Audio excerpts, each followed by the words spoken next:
Assalamualaikum warahmatullahi wabarakatuh. Hello everyone. We are from group 8 and we will discuss about speech act. What is speech act in pragmatics? Speech act is a part of pragmatics where there are certain aims beyond the word or phrases when a speaker says something.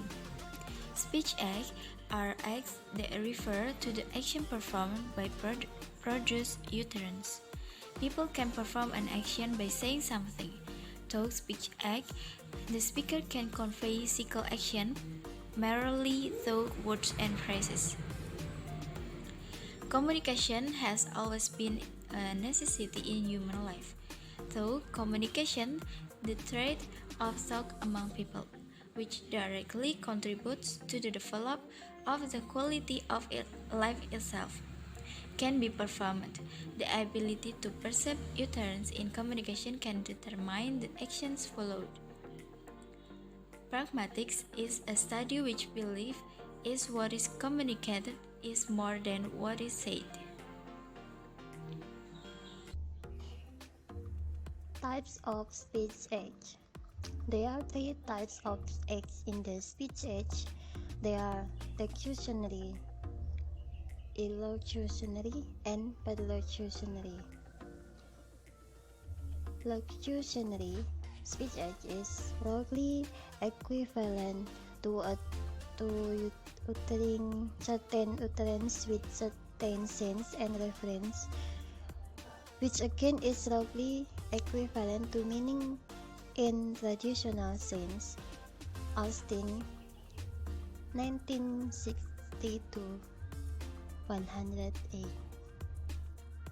In Language States, Cutting, 2002, 16, states that locutionary is what is said, also proposed by Yule, 1996, who states that locutionary act is the act of producing meaningful utterances.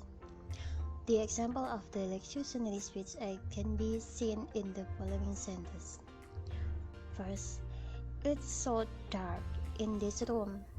Number 2, the book is heavy. The above two sentences represent the actual condition. The first sentence refers to the lighting of the room, and the second sentence refers to the weight of the box.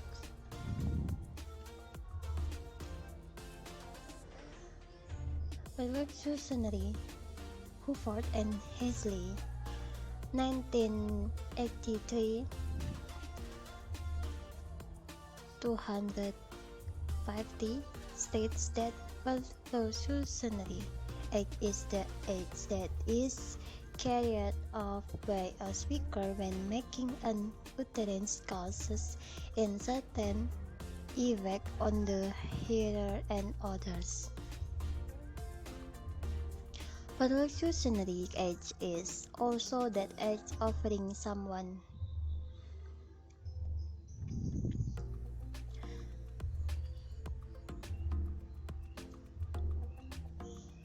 for example, the sandwich locutionary.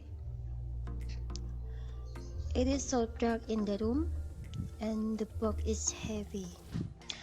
Based on the example, it can be inferred that the first sentence is uttered by someone while switching the light on, and the second sentence is done by someone while lifting off the box. And the last is the illocutionary act. The illocutionary act is performed by the communicative force of an utterance, such as promising, apologizing, offering. Yule, 1996. 48. This age is also called the age of doing something in saying something. Illustrationally, age can be the real description of interaction condition. The example, it's so dark in this room. The number 2, the book is heavy. Based on the example above, the first sentence shows the request to switch the light on, and the second sentence shows a request to lift up the book.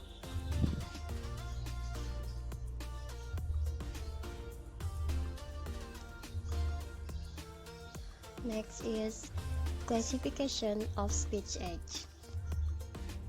Speech age can be classified into 5 categories as Shadley in Levinson 1983-2040 states that the classifications are representative, directive, commissative, expressive, and declaration. Representative are speech acts that the utterance commit the speaker to the two of the expressed proportion. The utterance are produced based on the speaker's observation of certain things, then followed by stating the fact or opinion based on the observation.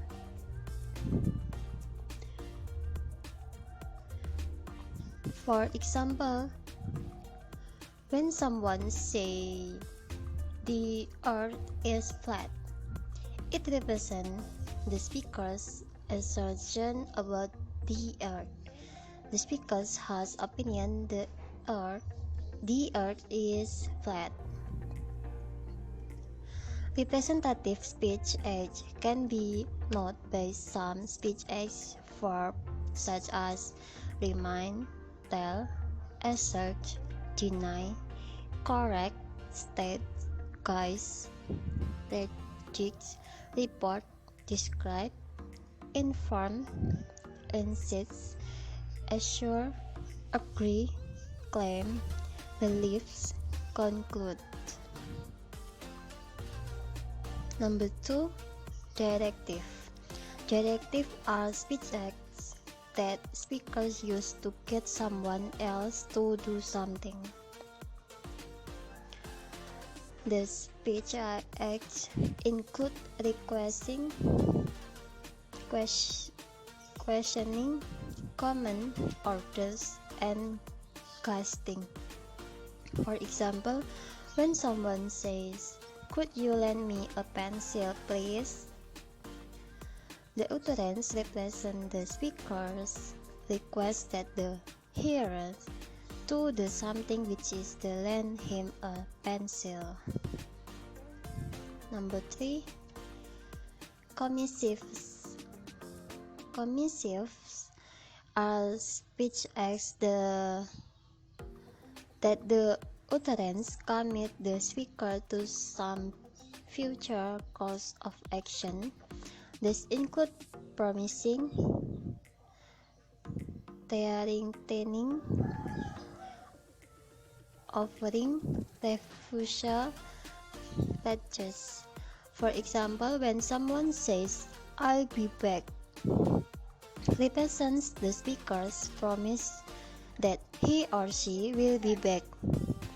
Number 4, expressive. Expressive are speech acts that the utterance express a physical state. The speech acts include thanking, apologizing, welcoming, and congratulating. For example, when someone says, don't be shy, my home is your home."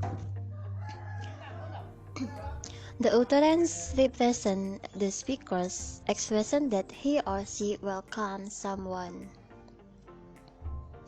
And the last is declaration.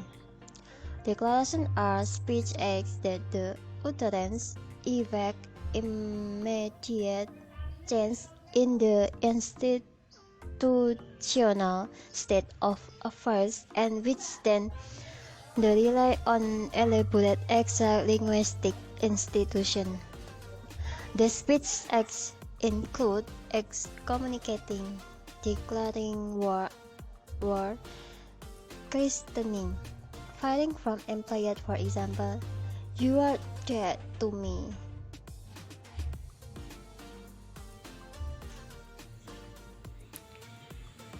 Okay, for the next material about speech act in second language. In the second language situation, there are things to consider when it comes to speech act. It is easy for the speakers or listeners to determine the intended meaning of utterance if they are spoken in the mother tongue. Factors such as idiomatic expressions and cultural norms are not functions to determine the intended meaning. It is important that these learners understand exactly what they do in their first language in order to be able to recognize what is transferable to other language. According to Helms, in order to speak a language correctly, one does not only need to learn its vocabulary and grammar, but also the context in which words are used. In the speaking model aspect of the linguistic situation are considered and applied to various components of a discourse sample or a communicate message. Speaking model of speech analysis. S. Setting and scene. The setting refers to the time and place, while scene describes the environment of the situation or type of activity. P. Participants. This refers to who is involved in the speech, including the speaker and the audience, interviewer, caller, performer. E. Ends. The purpose and goals of the speech along with any outcomes, functions, or effects of the speech. A. Egg sequence. The order of events that took place during the speech including form and content. K. K. The overall key, tone, mode, or manner of the speech.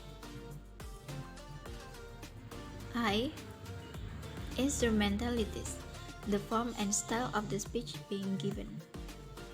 And norms, defines what is socially acceptable at the event, the rules that govern interaction and interpretation. G. Genre, the type of speech that is being given. Based on the theory of speaking, it is possible to determine the intended meaning of utterance by analyzing the factors mentioned. The time, place, purpose, participant, tone, the media, rules, and type of speech determine the intended meaning of utterance. Okay, let's move to speech acts in ELT, in English Learning Teaching. Okay, there are three different levels of goals can be achieved in teaching speech acts in the classroom depending on the amount of time available and the depth of understanding that teachers would like their student to develop. These three goals proposed by Fujimori in 2004.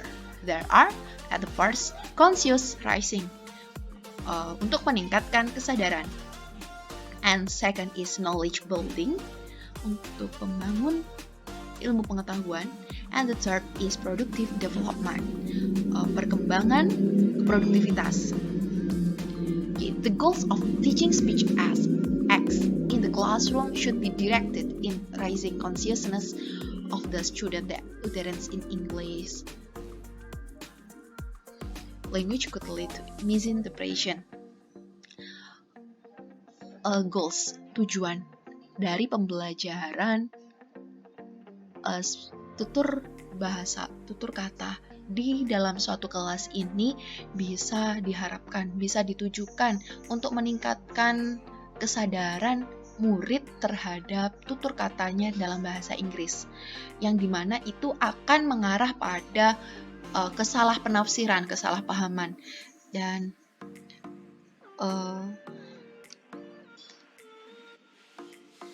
dengan memahami norma dan ekspresi idiomatik dari bahasa pertama dan bahasa kedua, murid dapat menentukan pesan dari tutur kata, pesan-pesan yang tersampaikan, sehingga itu dapat memperluas pengetahuan mereka dengan hasil dan kemampuan untuk tampil sebagai tutur kata yang baik, dengan memiliki tutur kata yang baik.